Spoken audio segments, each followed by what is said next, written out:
अस्सलाम वालेकुम। दुरूद शरीफ पढ़ लें।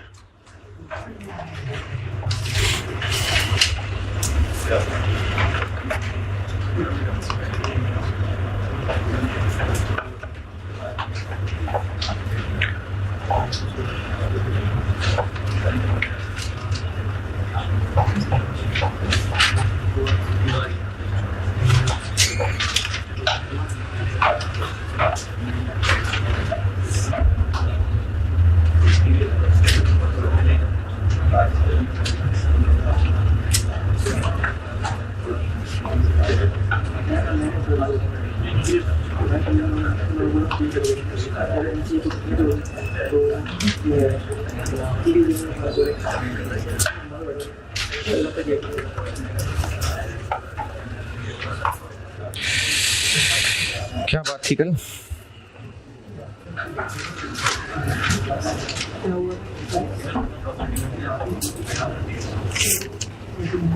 ठीक है, हो गया, याद आ गया। हाँ जी, हाँ जी, हाँ जी।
अच्छा, बात औक़ात किसी की एक कही भी बात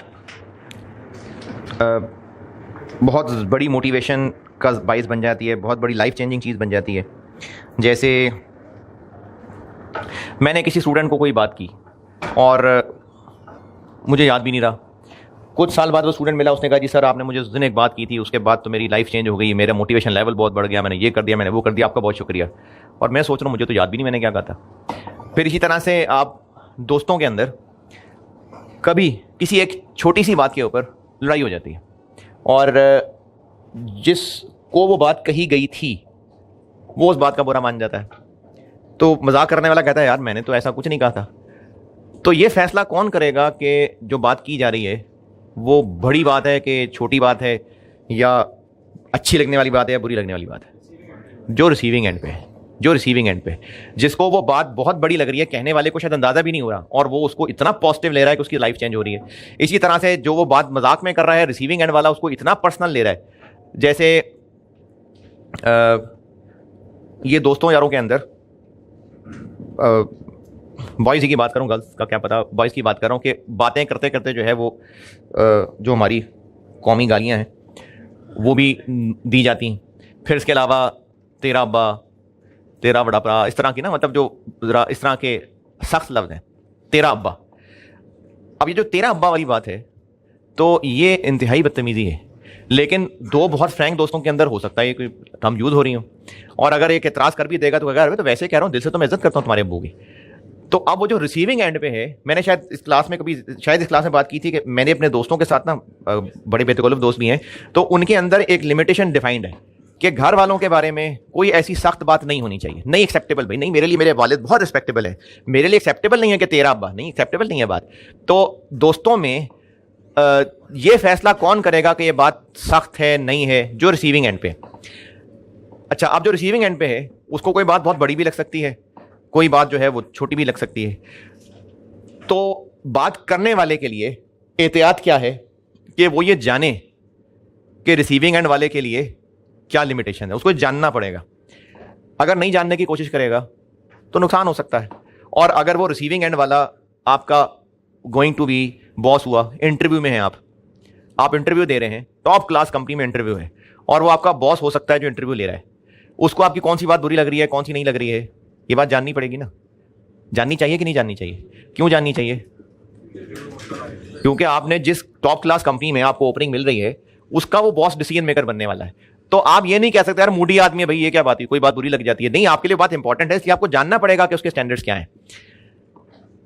बुखारी 6478 सैयदना अबू हुरैरा रज़ियल्लाहु ताला अन्हु से रिवायत है कि नबी अकरम सल्लल्लाहु अलैहि वसल्लम ने फरमाया, बेशक बंदा अल्लाह ताला की रजामंदी के लिए एक बात ज़बान से निकालता है, वैसे वो कोई अहमियत नहीं देता, जिन इसको लगता है तो मैंने कोई इतनी बड़ी बात तो नहीं की है, मगर उसकी वजह से अल्लाह ताला इसके दर्जे बुलंद कर देता है। इसकी एक छोटी सी मिसाल समझ लें कि जब इंसान वैसे ही अल्लाह की तस्बीह बयान करते हुए मतलब सुबहान अल्लाह ही कह देता है, या सुबहान अल्लाह व बिहम्दिही सुबहान अल्लाहिल अज़ीम, ये अल्फाज चूज़ कर लेता है, तो उसका इतने बड़े रिवॉर्ड हैं कि हमें समझ भी नहीं आ रही होती। इसी तरह से वैसे ही किसी मुश्किल वाले बंदे को हौसला देने के लिए दो जुमले बोल देता है, तो वो शायद ऐसे ही बाय द वे बोल दिए थे, लेकिन अल्लाह के नज़दीक उनकी बहुत वैल्यू हो सकती है। तो बंदा अल्लाह ताला की रज़ामंदी के लिए एक बात ज़बान से निकालता है, वो उसे कोई अहमियत नहीं देता, मगर उसकी वजह से अल्लाह ताला उसके दर्जे बुलंद कर देता है। और एक बंदा एक दूसरा बंदा एक ऐसा कलमा ज़बान से निकालता है जो अल्लाह ताला की नाराज़गी का बाइस होता है, और वो उसे कोई अहमियत नहीं देता, लेकिन वो इसकी वजह से जहन्नम में जा गिरता है। इसके रेफरेंस में मैं आपको वो एक आयत का रेफरेंस देता हूँ। सूरह हुजुरात में ना आदाब सिखाए हुए हैं, और अल्लाह ताला ने आदाब के ऊपर काफ़ी सारी आयत उसमें नाजिल की हुई हैं। तो उसमें एक जगह आ रहा है कि ए ईमान वालों, अपनी जो आवाज़ है वो बुलंद ना करो, आगे ना बढ़ो नबी सल्लल्लाहु अलैहि वसल्लम से, कहीं ऐसा ना हो कि तुम्हारे अमाल ज़ाया हो जाएं और तुम्हें खबर भी ना हो। तो अब चूंकि डिसीजन मेकर अल्लाह है, तो हमें ये बात जाननी पड़ेगी कि क्या बात बड़ी हो सकती है, क्या बात छोटी हो सकती है। तो इसके लिए ना सीखना पड़ेगा। ये ऐसा नहीं है कि कोई बहुत मुश्किल बात है, लेकिन दीन सीखना पड़ेगा, उसमें जानना पड़ेगा कि क्या हम जो बातें मजाक उड़ा देते हैं, जैसे जो शायर अल्लाह है ना, शायर अल्लाह होते हैं, शायर अल्लाह यानी ऐसी चीज़ें या ऐसे नाम जिनका डायरेक्ट कनेक्शन अल्लाह से ही बनता है, यानी वो अल्लाह ही की डायरेक्ट पहचान बनते हैं। जैसे नमाज है, ये शायर अल्लाह है, खाना काबा है, ये भी अल्लाह ताला के शायर में से, सफ़ा मरवा, बल्कि ये तो सफ़ा मरवा की तो आयत है, इन्न सफ़ा वल मरवा मिन शायर अल्लाह। तो इनका मजाक उड़ाना, ये खेल खेल में मजाक में दोस्त यार मजाक उड़ा देते हैं, नमाज का, रोजे का मजाक उड़ा दिया, ये वो चीज़ें हैं, ज़कात का मजाक उड़ा दिया, ये वो चीज़ें हैं, जन्नत दौज़ख का मजाक उड़ा देते हैं, जन्नत दौज़ख का मजाक उड़ा, अच्छा जन्नत में ऐसा होगा, अच्छा ऐसे देख लेंगे भाई, इस तरह के मजाक उड़ाना शुरू कर देते हैं। तो इस तरह की चीज़ों में ना जो शायर अल्लाह है, इनके मजाक बहुत सेंसिटिव हो सकते हैं। तो इसलिए ये जानना चाहिए कि क्या चीज़ें बोलने से पहले किनका बोलना सही है, किनका बोलना सही है, तो ये सीखना चाहिए ये काम। कल मैंने एक सवाल दिया था, और उस सवाल को आप लोगों ने सॉल्व भी किया होगा, और बड़ी ही ईमानदारी से, नियत से पूरा सॉल्व करने के बाद सोल्यूशन देखा होगा, पूरा सॉल्व करने के बाद देखा होगा। लास्ट पॉइंट में मसला होगा, लास्ट पॉइंट से पहले वाली बात कर लेते हैं डिस्कस। क्वेश्चन नंबर 15 शायद कहा था मैंने, है ना? हाँ, तो लास्ट पॉइंट में मुझे उम्मीद है मसला होगा, उससे पहले आप बता दें कोई मसला है तो।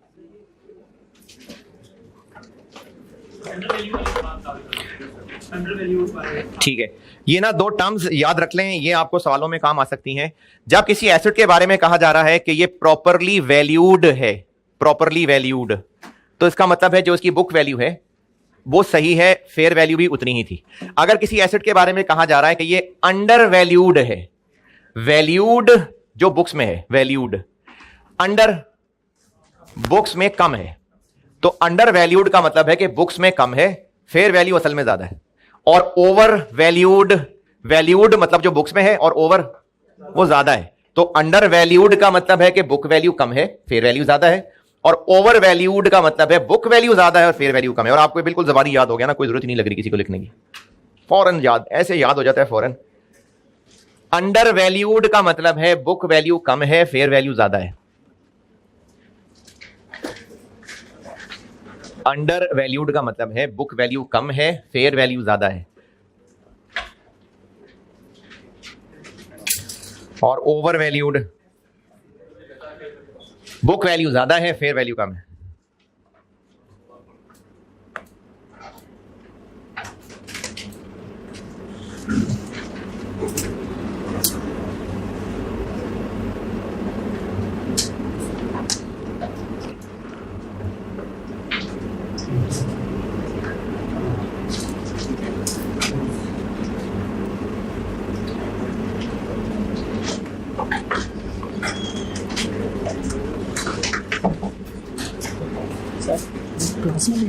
नहीं, जब ये क्लास छोड़ूंगा ना, ले आएगा।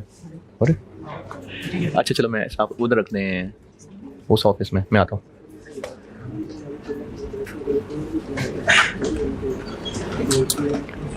पॉइंट 5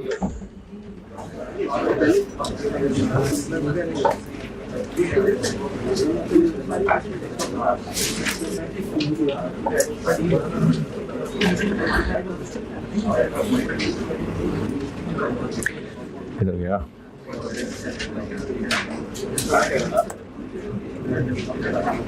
जी, पॉइंट नंबर 5 से ऊपर पूछना कुछ किसी ने है? किसी ने कुछ नहीं पूछना?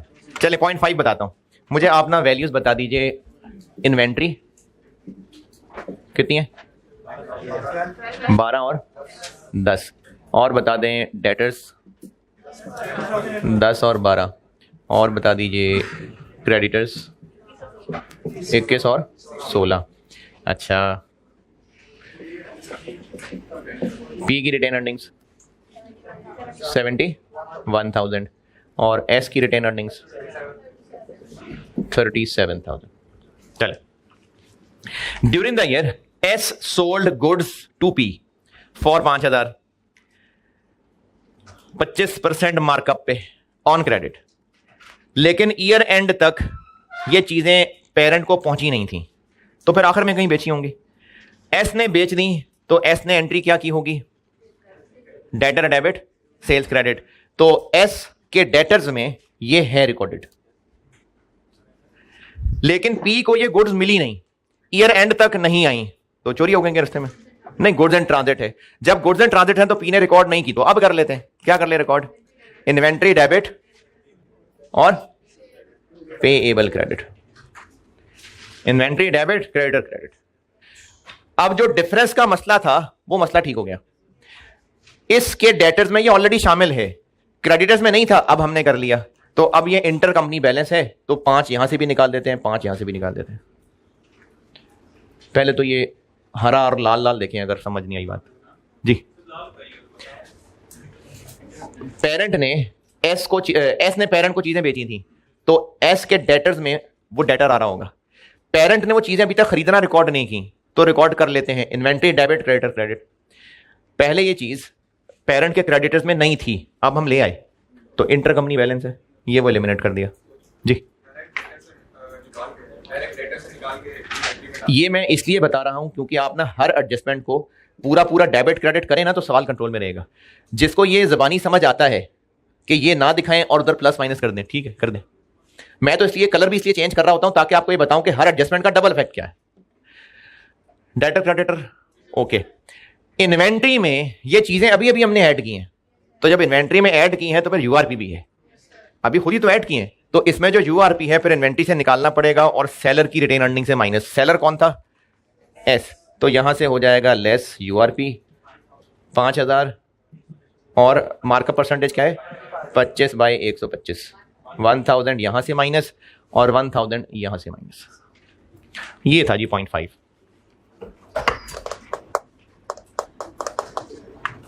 जी,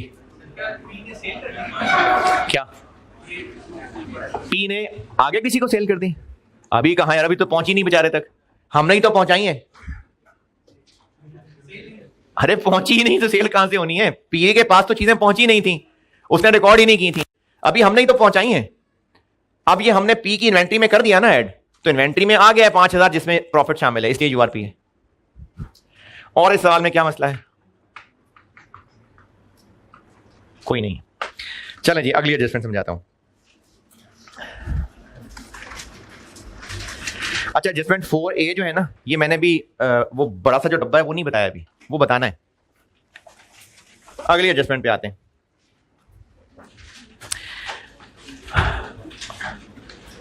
इस सवाल में नहीं, पिछले सवाल की बात कर रहा हूं।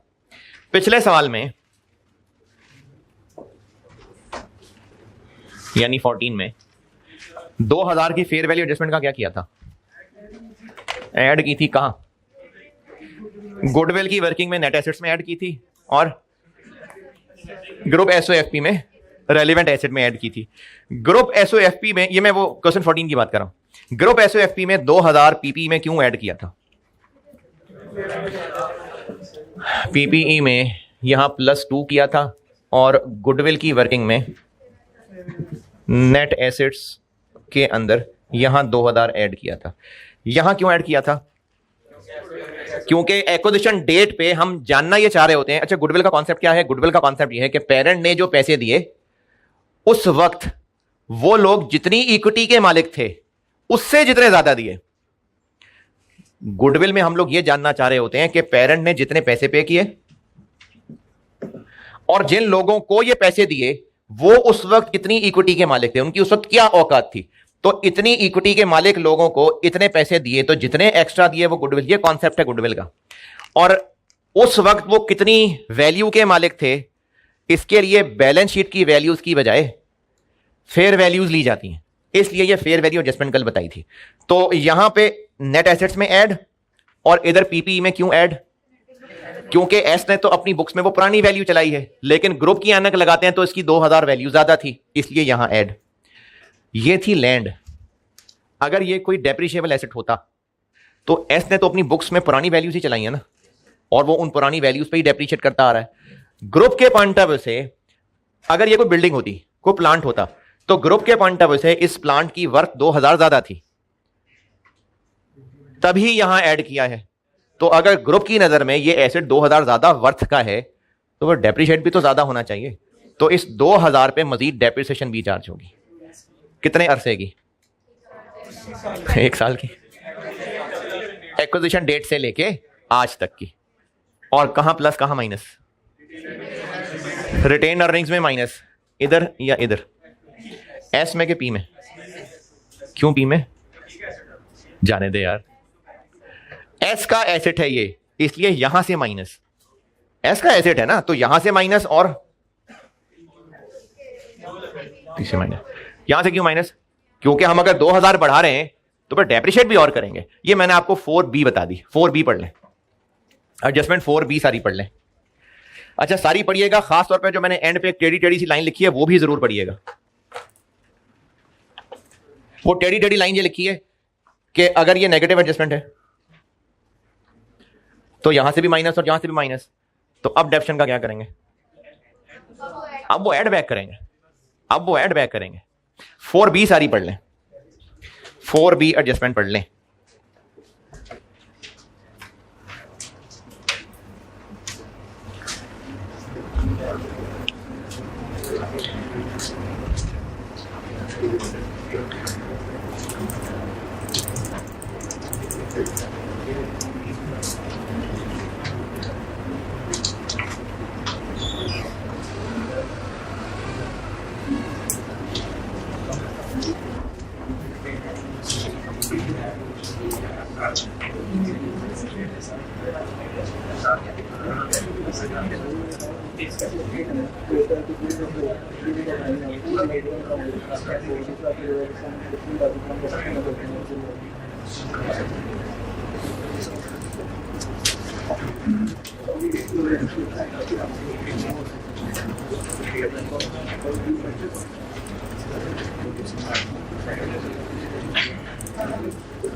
हाँ जी, एडजस्टमेंट 4B।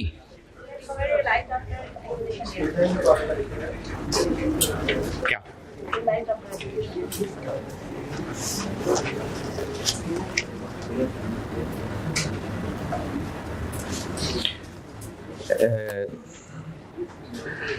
लेकिन ये तब है अगर वो प्लांट बिल्डिंग आज भी मौजूद है। तो अगर वो प्लांट बिल्डिंग बिक गई हुई है तो फिर नहीं करेंगे एक्स्ट्रा डेप्रिसिएशन। बिल्डिंग बिक गई है, डेप्रिशिएट हो के खत्म हो गई है, फिर नहीं जरूरत है एक्स्ट्रा डेप्रिसिएशन की। हम तो बैलेंस शीट कर रहे हैं ना, बैलेंस शीट में तो ईयर एंड पे है या नहीं है, अगर है तो ये एडजस्टमेंट है, नहीं है तो फिर ये एडजस्टमेंट नहीं है। अगर सेल हो गई है तो फिर तो वही जो कल तक किया था बस, ये जो मजीद डेप्रिशिएट कर, देखें अगर ये बाद में लैंड सेल हो गई होती ना, बिल्डिंग भी सेल हो गई होती, तो वही जो कल आप क्वेश्चन 14 में करके आए 15 में, बस ये अगर आज मौजूद है तो ये एक्स्ट्रा डेप्शन वाला काम है। नहीं, अगर एक्विजिशन के टाइम थी तभी तो ये एडजस्टमेंट है, वरना तो एडजस्टमेंट ही ना होती। बाद में बेच दी, अगर बाद में बेच दी तो ये होमवर्क जो करके आए यही है ना। अगर ये लैंड नहीं कोई बिल्डिंग भी होती फिर भी इसकी एक्स्ट्रा डेप्शन का कुछ ना करते। अच्छा जी, अगर ये बिल्डिंग होती, क्वेश्चन 15 होमवर्क वाला, अगर ये लैंड नहीं बिल्डिंग होती तो फिर कुछ अरसा गुजार के तो गई होती ना, तो उस कुछ अरसे की तो डेप्शन एडजस्ट करते, वो भी कहां करते, रिटेन अर्निंग में। तो अभी क्या किया हमने, अभी भी सारा रिटेन अर्निंग में ही डाला है। जब सारा का सारा 2000 डाल ही दिया रिटेन अर्निंग में, तो उस 2000 को मजीद तोड़ना क्या था। तो इसलिए ये एक्स्ट्रा डेप्रिसिएशन की जरूरत ही सिर्फ तब है जब ये एसेट आज भी मौजूद है तो। अच्छा जी, अब करते हैं एक सवाल मैं करता हूं बोर्ड पे, और अब चूंकि काफी सारे कर लिए ना तो अब मैं आपको एक फुल फ्लैज सवाल करने की नसीहतें भी करता हूं। तो मैं बोर्ड पे करता हूं सवाल, अगला जो भी है 16। हाँ जी,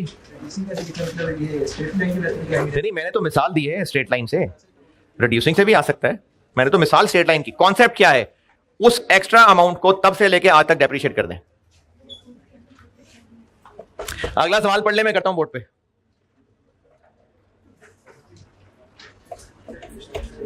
अगला सवाल पढ़ लें। अगला सवाल कौन सा, क्वेश्चन 16।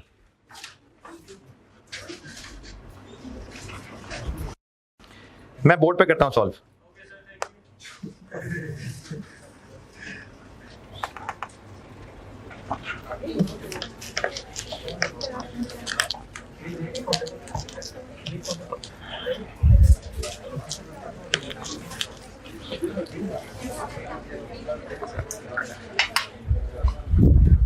अच्छा, इसमें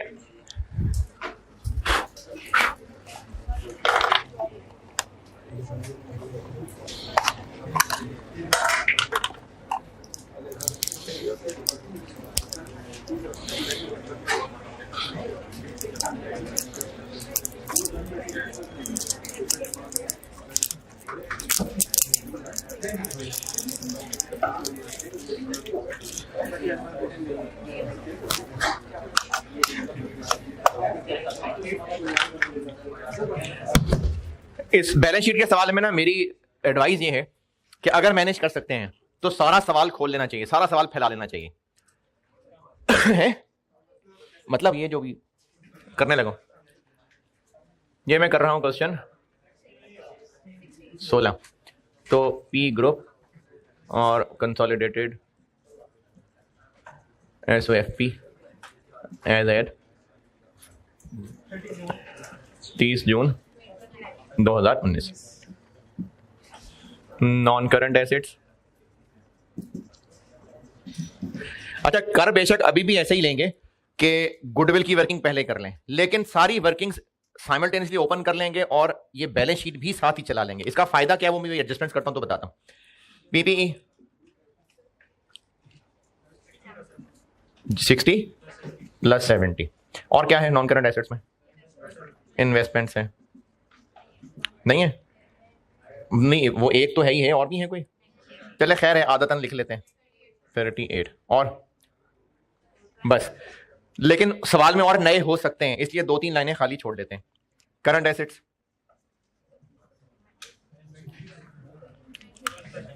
इन्वेंट्री कितनी, 12 प्लस 6,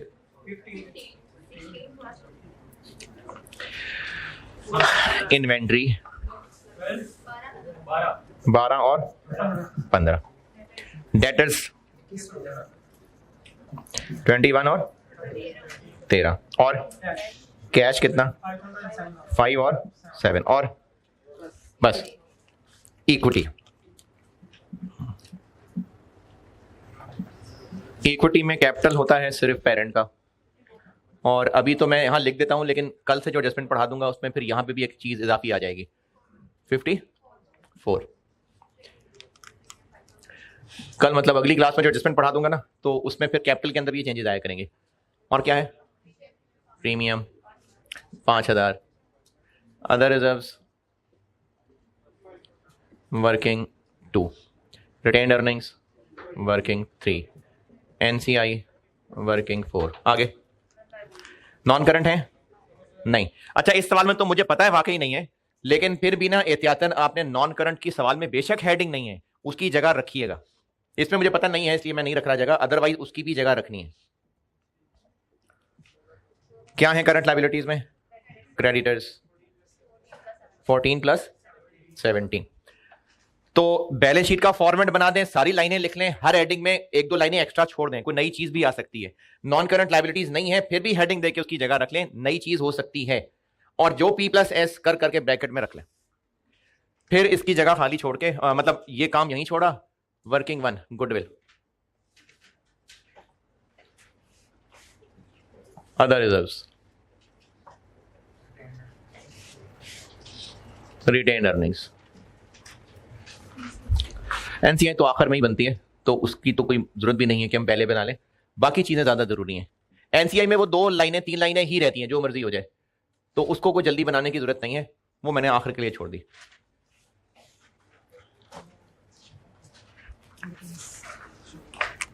एक बार ना सब वर्किंग्स ओपन करके बैलेंस शीट का फॉर्मेट बना के सारी लाइन आइटम्स लिख के ब्रैकेट में P प्लस एस लिख के, अब हमारा ये मैदान तैयार है सवाल खेलने के लिए। यहां तक पहुंचे, फिर खेलते हैं।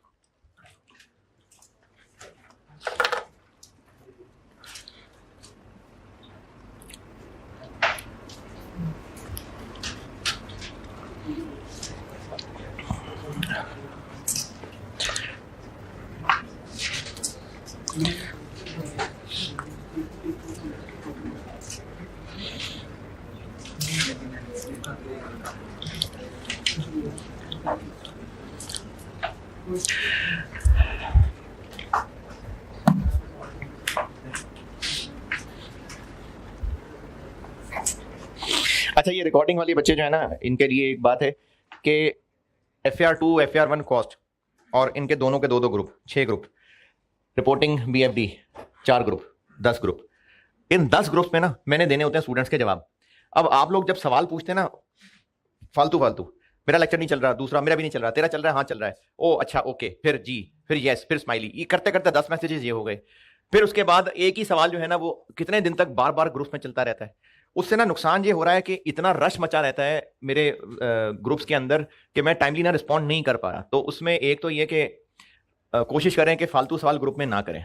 दूसरा, कॉस्ट में चूंकि बहुत ज्यादा बच्चे सवाल पूछ रहे होते हैं, तो वो बार बार ना मेरे सामने इनबॉक्स के अंदर कॉस्ट के ग्रुप सारे होते हैं, नीचे लंबी लिस्ट, फिर कुछ ना कुछ स्किप हो जाती है। तो वो FAR2 में ना इसलिए रिस्पॉन्ड नहीं मैं सही कर पा रहा। तो फालतू मैसेजेस ना किया करें। ये लिखे ना जल्दी, मैं फिर खेलूं सवाल। खेलें जी, चलें जी, लेट्स स्टार्ट। बना अभी पहले गुडविल ही लेते हैं वर्किंग, लेकिन अब सारी जगह तैयार है बाकी सारी एडजस्टमेंट को हैंडल करने के लिए। Point number 1,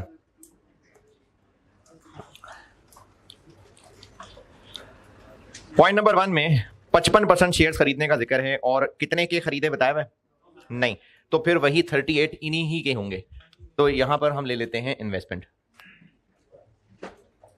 38। NCI fair value पे है, प्रोपोर्शनेट पे है, फेयर वैल्यू पे है, तो यहां आ जाएगी फेयर वैल्यू ऑफ एनसीआई कितनी, एक की है कितनी, 18 रुपए। तो 55% शेयर्स तो ले गए हम, कितने में से नहीं 3600 शेयर्स है एस के, उनमें से 55% हमने ले लिए, तो बाकी 45% रह गए इन छोटे मोटे लोगों के पास 120। तो फेयर वैल्यू ऑफ एनसीआई बन गई 29160। उस वक्त क्या क्या नेट एसेट्स थे? एस का capital 36,000, premium, other reserves 2000, retained earnings कितनी, 18,000। अच्छा, इस सवाल को मैं रोक रहा हूं।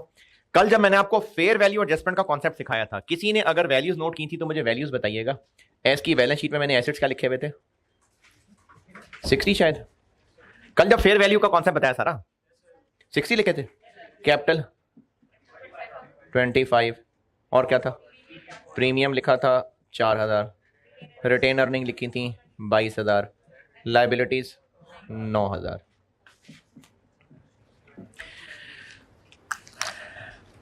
इनकी फेयर वैल्यू क्या लिखी थी एसेट्स की 65,000, इनकी 10,500।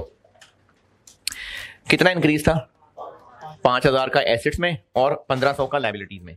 तो हमने गुडविल की वर्किंग में ये किया था कि 5,000 एसेट्स की वैल्यू ज्यादा है तो उसका फायदा इक्विटी वालों को इक्विटी में 5 ऐड कर दिया था। लाइबिलिटीज की 1,500 वैल्यू ज्यादा है तो लॉस वाली बात थी और नेट एसेट्स में से कम कर दिया था। यानी गुडविल की वर्किंग में किया था कि 25, 4, 22, इसमें क्या किया था 5,000 ऐड किया था और 1,500 लेस किया था। फिर इसका देखें टोटल क्या बना 54,500।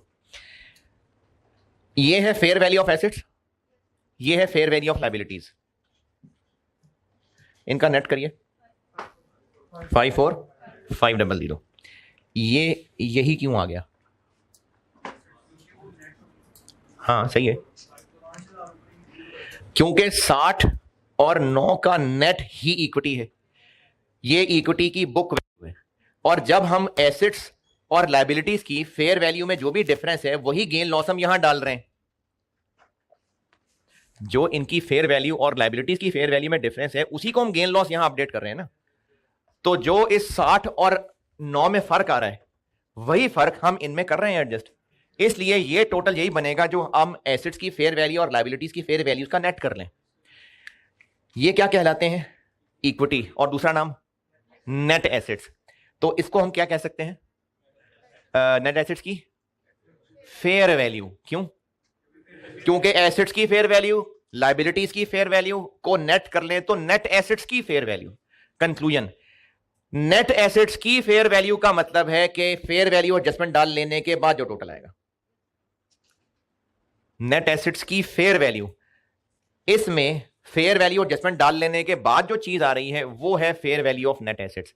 अब इस सवाल का पॉइंट 1 दूसरा सेंटेंस देखें, point 2 sorry, at acquisition date fair value of total net assets was इतना। तो ये क्या दिया हुआ इन्होंने इस वर्किंग में जब हम यहां फेयर वैल्यू एडजस्टमेंट डाल लेंगे उसके बाद जो आंसर आएगा वो 60,000 है। और फिर वो खुद ही कह रहे हैं कि इनमें जो फर्क है वो एक प्लांट की वजह से है, तो हमें ये डिफरेंस लेके निकालना पड़ेगा 4,000। ये पॉइंट 2 का पहला सेंटेंस था, पहला और दूसरा। पॉइंट 2 का पहला दूसरा सेंटेंस पढ़ लें और ये जो मैंने इधर बात बताने की कोशिश की है अब रिलेट करके देख लें और कोई मसला है तो बताएं। ओके अच्छा, ये बात ज़बानी याद भी हो गई होगी फौरन के दोबारा सुन लें कि fair value of net assets अगर कहा है ना एक्विजिशन डेट पे, तो इसका मतलब है कि हम ये जो गुडविल की वर्किंग में नेट एसेट्स ले रहे होते हैं इनमें फेयर वैल्यू एडजस्टमेंट्स भी जब डाल रहेंगे उसके बाद जो उसका टोटल बनेगा उसको कहेंगे fair value of net assets at acquisition date. Goodwill की वर्किंग में ये जो नेट एसेट्स हम लिख रहे होते हैं जब इस लिस्ट में हम फेयर वैल्यू एडजस्टमेंट भी डाल लेंगे फिर जो इसका टोटल बनेगा वो है fair value of net assets at acquisition date.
जो मैंने आपको अभी डेप्रिसिएशन वाली बात बताई है ना, वो बात जान लेने के बाद हमारे लिए जरूरी होगा जानना कि फेयर वैल्यू एडजस्टमेंट किस पे है। तो इसलिए ये बताया होता कि ये फर्क किस वजह से। ये तो वैसी बस एक स्टाइल बनाया ना, ये मैंने बनाए हुए क्वेश्चन सारे, वो तो वैसी बस एक स्टाइल डाल लिया कि आपको ये फिगर डायरेक्टली बताने की बजाय इसका टोटल दे दिया, लेकिन ये किस चीज से रिलेटेड है ये लाजमी बताया होगा सवाल में।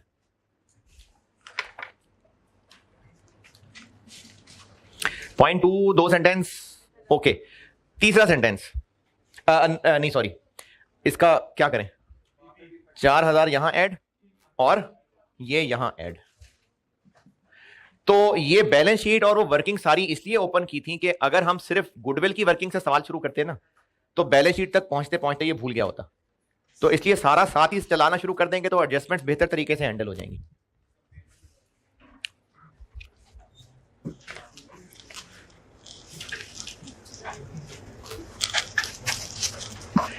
हाँ जी, पॉइंट 2 पूरा हो गया है? Yes sir. उसका लास्ट सेंटेंस कि ये जो 4000 फेयर वैल्यू एडजस्टमेंट है, उस वक्त इस प्लांट की बाकी लाइफ बाकी रहती थी 5 साल। तो ये पॉइंट इसलिए बताया है ताकि हम इधर रिटेन अर्निंग की वर्किंग के अंदर चलें। ये 2 लाइनें ये भी लिख लेते हैं, डाटा तो है ही। पी की रिटेन अर्निंग्स कितनी आज? 63। और एस की रिटेन अर्निंग्स कितनी? 47। इसमें से माइनस प्री एक्विजिशन 18000। चले पॉइंट नंबर 2, लास्ट सेंटेंस। क्या करना है? इस प्लांट की एक्स्ट्रा डेप्शन और चार्ज करनी है। कहां ऐड कहां लेस? एस की रिटेन अर्निंग से लेस और पीपीई से लेस। तो एस की रिटेन अर्निंग से कर लेते हैं लेस। कितनी थी फेयर वैल्यू एडजस्टमेंट? 4000। तो हमें 4000 को और डेप्रीशिएट करना है। और कितने साल पुराना वाकया है ये? 2 साल। तो 2/5, 5 रिमेनिंग लाइफ है और 2 साल गुजर गए। तो 2 साल की डेप्रिसिएशन यहां एडजस्ट कर लेंगे। 1600 यहां लेस और उधर पीपीई में लेस। 1600। पॉइंट 2 की अंग्रेजी दोबारा पढ़ ले, पॉइंट 1 2 दोनों ही। और इनमें से यहां तक देखिए जो मैंने किया है उसमें कोई तकलीफ है तो पूछें।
पॉइंट 2 तक ओके। पॉइंट नंबर 3 हो गया। पॉइंट नंबर 4, तो इसका मतलब गुडविल हमारी बस क्लोज है। ये गुडविल का आंसर बन गया 7160 और इंपेयरमेंट लॉस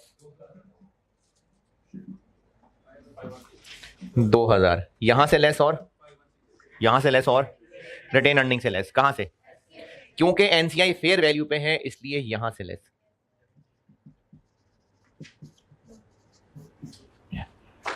पॉइंट 4 भी हो गया। पॉइंट 5 पॉइंट 5 में बहुत सारी कहानियां हैं। अच्छा, ये सवाल करके एक एडजस्टमेंट करानी मैंने और फिर उसका होमवर्क देना है? नहीं करना होमवर्क? देख लें फिर। एक दिन के होमवर्क को बचाने के लिए अटेम्प्ट रिस्क पे लगा रहे हैं आप।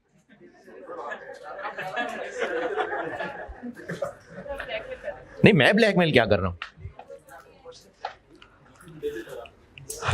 चलें ये तो करें ना पहले। पॉइंट नंबर 5 समझा रहा हूं। पॉइंट नंबर 5 में चूंकि काफी सारा रश है ना, तो उसके लिए अच्छा यह है कि अच्छा, इससे पहले मैं आपको जितने सवाल करा रहा था ना, 2-3 सवाल जिसमें भी वो इंटर कंपनी आया है, मैं जबानी ही बता रहा था कि डेटर ये इतना है, ये सही था, ये गलत था। तो अब इसमें ना रश ज्यादा है, तो उसके लिए आई एडवाइस के आप ना लिख ले चीजें, क्योंकि ज्यादा रश है इसके अंदर। वर्किंग 5 पी की बुक्स में पी एस को चीजें बेचता है, तो इसकी बुक्स में डेटर आ रहे होंगे और इसकी बुक्स में क्रेडिटर आ रहे होंगे। क्वेश्चन के अंदर इन दोनों की बुक्स के मुताबिक एक दूसरे का कितना पेबल रिसीवेबल है? 7 और 8। अच्छा, ये 7 और 8 है, तो फिर वो 35 और 32 क्या है? वो तो नहीं, प्रॉफिट नहीं होगा, वो टोटल सेल और परचेज है। बैलेंस शीट का सवाल कर रहे हैं हम, बैलेंस शीट में हमें डेटर और क्रेडिटर का बैलेंस चाहिए, यानी ईयर एंड का। तो फिर वो टोटल सेल परचेज क्यों दी हुई है? इस लिस्ट के नीचे लिखा हुआ है कि आखिरी दिनों में कहीं पेरेंट ने एस को चीजें बेची थी, लेकिन वो एस को पहुंची नहीं, तो एस ने फिर उनको रिकॉर्ड नहीं किया, लेकिन अमाउंट उनकी नहीं बताई। तो वो उस 35 और 32 के डिफरेंस से पता चलेगा। इस 35 और 32 की इंटरप्रिटेशन ये है कि पी की बुक्स कह रही हैं कि एस को टोटल 35,000 की चीजें बेची हैं, और एस की बुक्स कह रही हैं कि टोटल 32,000 की चीजें खरीदी हैं। तो ये फ्रॉड हो गया बीच में। ये 3,000 वो हैं जो पी कह रहा है बेची हैं, और एस को चूंकि मिली नहीं है इसलिए उसने रिकॉर्ड नहीं की। तो अब रिकॉर्ड कर लेते हैं। तो गुड्स एंड ट्रांजिट क्या करूं? इन्वेंट्री डेबिट और creditors credit. Inventory debit, creditors credit. अच्छा, बाकियों में से कितनी चीजें अभी भी एस के स्टॉक में? पूरे साल में चीजें बेची थी ना, उनमें से कितनी है जो अब भी एस के पास है? कोई मेंशन नहीं है, तो नहीं है। लेकिन ये तो आ गई ना, कम से कम ये तो अभी हमने खुद डाली हैं। तो अगर हमने खुद इन्वेंट्री में डाल ली हैं तो फिर इनका यूआरपी भी होगा। अभी तो डाली इन्वेंट्री में, तो है जी। दोबारा क्या, ये हरी हरी वाली बात या यूआरपी जो बता रहा हूं? यूआरपी। ये 3 जहां ऐड और 3 जहां ऐड किया, ये आगे समझ। इन्वेंट्री रस्ते में थी, एस को मिली नहीं, एस ने रिकॉर्ड नहीं की, तो हमने अब रिकॉर्ड कर ली इन्वेंट्री डेबिट और क्रेडिटर्स क्रेडिट।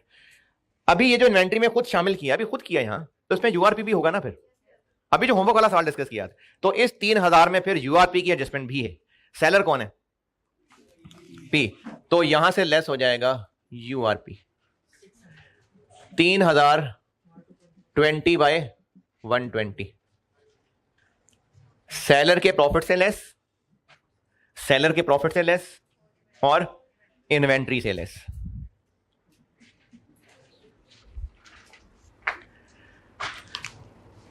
सेलर के प्रॉफिट से लेस और इन्वेंट्री से लेस। बस पॉइंट 5 खत्म हो गया। फिर एनी रिमेनिंग डिफरेंस। किसमें डिफरेंस? किस डिफरेंस की बात हो रही है? ये जो इंटर कंपनी बैलेंस है, तो कितना एनी रिमेनिंग डिफरेंस? 1,000 जज्बाती आंसर है, 2,000 भी जज्बाती आंसर है, 1,500 बड़ा ही बेकार आंसर है। 4,000 इसलिए कि अभी इस वक्त हमने ये जो गुड्स एंड ट्रांजिट की एडजस्टमेंट की, क्या एडजस्टमेंट की है? इन्वेंट्री डेबिट और, तो फिर ये 8,000 को हमने चेंज किया ना, हमने इस 8,000 को ऐड कर दिया 3। अब इनके आपस का डिफरेंस 1,000 नहीं है, 4,000 हो गया है। बल्कि आगे लिखा भी हुआ है any remaining difference after adjusting for goods and transit. तो 4,000 डिफरेंस है अब दोनों का इंटर कंपनी बैलेंस। एरर है। क्या एरर है?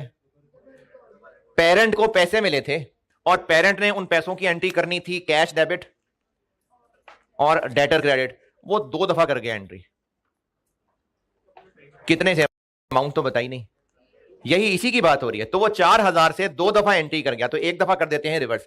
डेटर से पैसे मिलने की एंट्री होती है कैश डेबिट, डेटर क्रेडिट, तो रिवर्स करना है डेटर डेबिट और कैश क्रेडिट। नहीं, डेटर डेबिट क्रेडिट नहीं समझ आया कि ये प्लस माइनस नहीं समझ आया? प्लस माइनस मैं वैसे कहने लगा था कि जिसको प्लस माइनस नहीं समझ आ रहा उसको शर्म आनी चाहिए, लेकिन चले। देखें, जब डेटर से पैसे मिलते हैं तो एंट्री होती है कैश डेबिट और डेटर्स क्रेडिट, ठीक है। उसने ये एंट्री 2 दफा कर ली,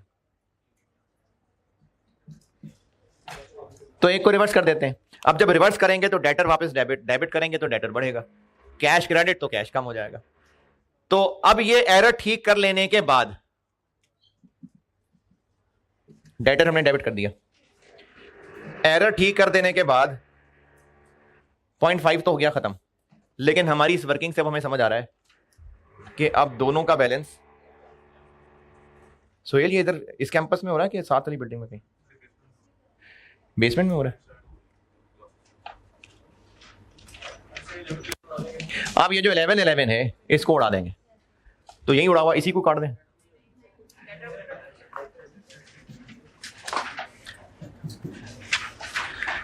ये 0.5 की अंग्रेजी फिर से पढ़ लें, और ये जो जितना कुछ किया मैंने ये देख लें कि कहां क्या प्लस क्या माइनस किया। जी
जी 0.5 डन, ओके। बस अब सारा काम समेट देते हैं। ये गुडविल हो गई 5160, ये आ जाएगी यहां। जी जी सर के बाद आगे आगे भी बोले ना। ये 32,000 की इन्वेंट्री ना कहें इसको। ड्यूरिंग द ईयर पेरेंट ने टोटल 35,000 की सेल्स की और एस ने वो परचेज की, तो इस बात के ज्यादा चांस हैं कि सारी की सारी अब तक पड़ी होंगी या सब बिक गई होंगी। ज्यादा नॉर्मल क्या है, ड्यूरिंग द ईयर एस ने जितनी भी चीजें खरीदी पी से, ज्यादा चांस क्या है कि सब आगे बिक गई होंगी या सारी की सारी बची होंगी। अभी बिक गई होंगी ना, अगर कुछ बची होती तो बता देते। ये ब्रैकेट बंद करते जाएं।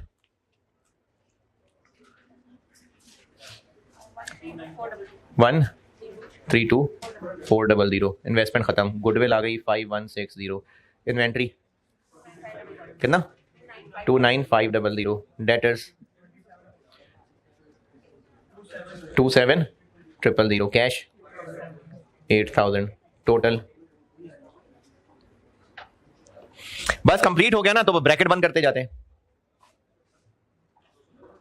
202,060। पी के अदर रिजर्व कितने थे? है ही नहीं, तो पी के रिजर्व्स हैं ही नहीं। एस के हैं, एस के कितने हैं 5,000, पी 2,000, 3,000, 55%, 1650, 1650। रेन अर्निंग्स ये 25,400, 55%, 13,970 टोटल, 76,470, 76,470। और क्या रह गया? एनसीआई, एनसीआई की फेयर वैल्यू 29,160। अदर रिजर्व्स में इसका हिस्सा 3,000 का 45%, 1350।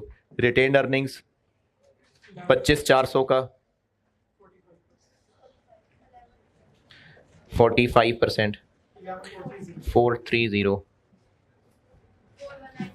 940, क्रेडिटर्स 23, इंशाल्लाह टैली होगा।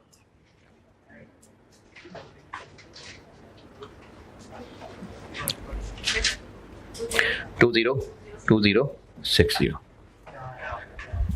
ये बैलेंस शीटें जो है ना, ये पेपर्स में नहीं टैली हुआ करती।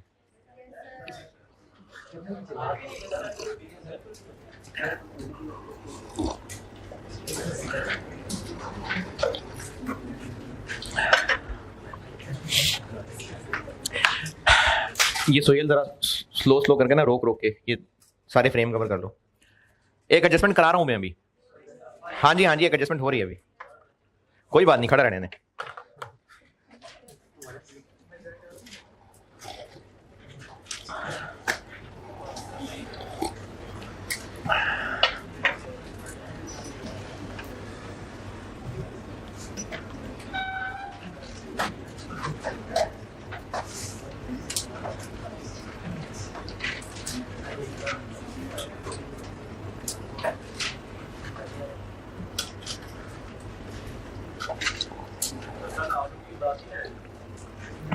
कर लें।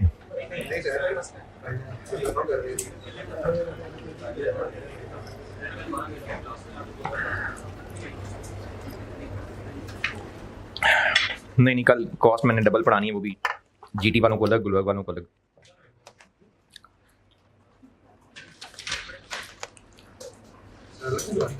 है नहीं, वो बच्चे फिजिकल पढ़ना चाहते हैं तो फिर मैंने तो पढ़ाना है ना, उनका हक है। तो वहां वालों को वहां पढ़ाऊंगा जाके, यहाँ वालों को यहाँ पढ़ाऊंगा। है जी, नहीं अगली दफा यहीं रख लूंगा। इसी अटेम्प्ट की बात कर रहा हूँ, इसी अटेम्प्ट में अगली दफा जो एक्स्ट्रा रखूंगा उसकी बात कर रहा हूँ।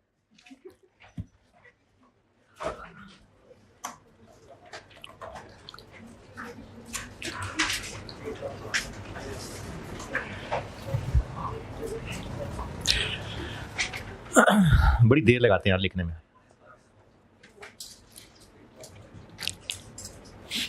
अच्छा ये मिटा दूं, 6 लाइन मिटा दूं, ये मिटा दूं।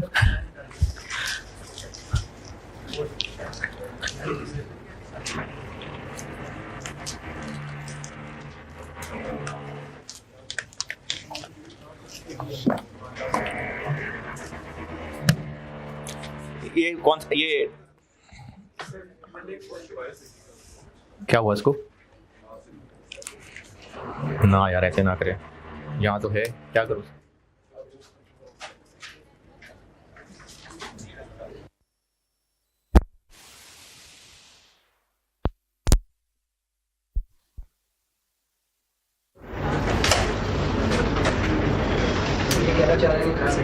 नहीं बिल्कुल नहीं कहना चाह रहा। हाँ है कि नहीं?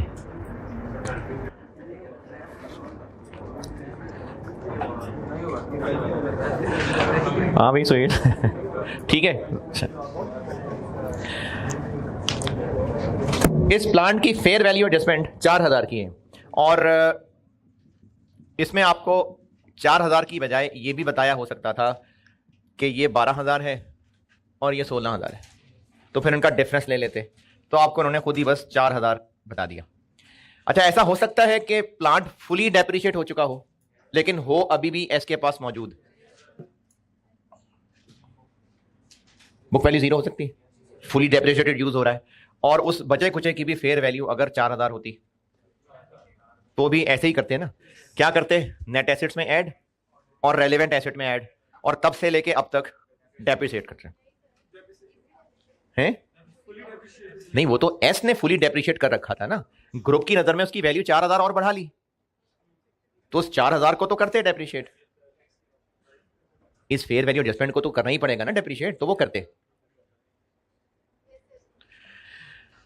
Internally generated brand, internally generated brand सुना सुना सा नाम है। IAS 38 के मुताबिक ये एसेट होता है?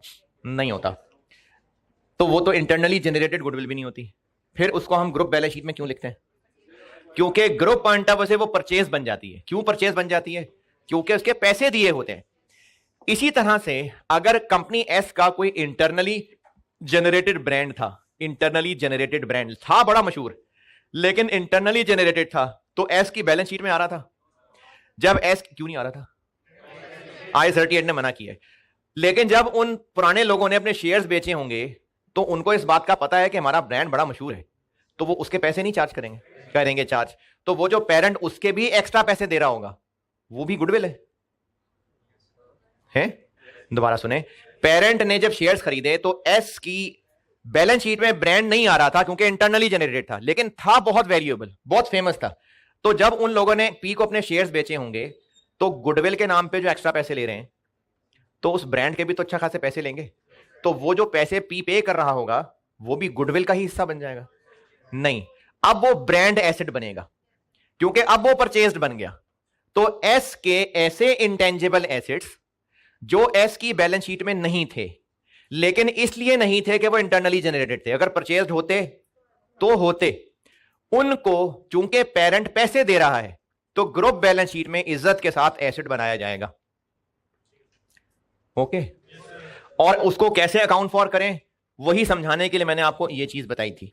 तो उसको ऐसे ही समझेंगे कि वो एक ऐसा एसेट था जो बुक्स में 0 था और उसकी फेयर वैल्यू है, तो इसकी ट्रीटमेंट बिल्कुल वैसी होगी जैसे फेयर वैल्यू एडजस्टमेंट की कर रहे हैं।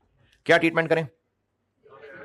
इसी फेयर वैल्यू को, क्योंकि डिफरेंस ही यही है, इसी फेयर वैल्यू को गुडविल की वर्किंग में नेट एसेट्स में शामिल कर लेंगे ब्रांड, और पीपी में ऐड कर लेंगे।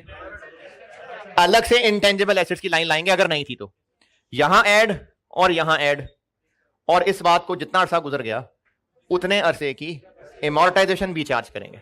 कहां ऐड कहां लेस? यहां से लेस किसकी? एस की, क्योंकि है ये असल में एस का ब्रांड, इसलिए यहां से लेस। तो ऐसे इंटेंजिबल एसेट्स जो बुक्स में नहीं थे क्योंकि IAS 38 ने मना किया हुआ था, और वो मना भी इसलिए किया था क्योंकि इंटरनली जनरेटेड का मसला था, उनकी अगर फेयर वैल्यू हुई तो उसको ग्रुप बैलेंस शीट में एसेट के तौर पे लाया जाएगा, और वो ऐसे लाएंगे कि उनकी फेयर वैल्यू ही को ये समझ लेंगे, और उसको गुडविल की वर्किंग में नेट एसेट्स में ऐड, इंटेंजिबल एसेट्स में ऐड, और जितने साल गुजर गए उसकी एमोर्टाइजेशन चार्ज करेंगे। ये मैंने आपको एडजस्टमेंट नंबर 6 बताइए। 5 थोड़ी सी मुश्किल थी, वो दबानी बतानी मुश्किल थी, तो वो मंडे को बताऊंगा। ये एडजस्टमेंट 6 बता दिया आपको। एडजस्टमेंट 6 सारी पढ़ लीजिएगा, और होमवर्क है क्वेश्चन अगले से अगला। अभी कौन सा किया है? 16, तो 18 होमवर्क, क्वेश्चन 18 होमवर्क है, करके आइएगा। ठीक है, अल्लाह हाफ़िज़।